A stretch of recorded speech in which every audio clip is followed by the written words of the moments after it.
చాలా హెల్దీగా ఉంటూ ఊరికే బై ఛాన్స్ స్క్రీనింగ్ చేయించుకుంటే బయటపడ్డాడు. Give us a couple of examples sir, జనానికి తెలియదు. మేము ఇప్పుడు మన గ్రేస్ క్యాన్సర్ ఫౌండేషన్ ద్వారా స్క్రీనింగ్ చేస్తూ ఉంటాం. గ్రామీణ ప్రాంతాల్లో మొబైల్ స్క్రీనింగ్ బస్సుల ద్వారా ఊరూరా వెళ్ళి స్క్రీనింగ్ చేస్తూ ఉంటాం.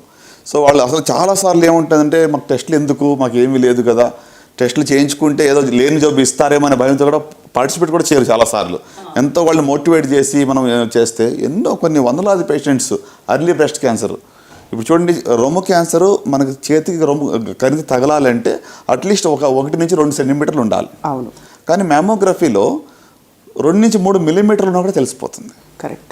అంటే మనకి చేతికి తగిలి తెలిసి అంతకన్నా ముందుగానే దాన్ని మనం కనుగొనవచ్చు. సో ఇది చాలా వాల్యుబుల్ ఇన్పుట్ మీరు ఇస్తుంది సార్. బికాజ్ చాలామంది నేను టెస్ట్ చేసుకున్నాను, షవర్లో టెస్ట్ చేసుకున్నాను, కొంతమంది స్నానం చేస్తున్నప్పుడు నాకేమీ లేదనుకుంటారు. కానీ మీరు అనేది చాలా చిన్నగా ఉంటే అది కనపడదు, చేతికి తగలదు. కాబట్టి అంత ఆ లీడ్ టైం మనం గెయిన్ చేస్తాం. అలాగే సార్, ఓకే, ఇది మనకి స్క్రీనింగ్కి సంబంధించి పురుషులు ఏ స్క్రీనింగ్ చేయించుకోవాలి అంటే ఇలాంటి దీనికి? పురుషుల కాడికి వచ్చేటప్పటికి హై రిస్క్లో ఉన్న వాళ్ళకి low dose CT scan for lung cancer ఉందండి.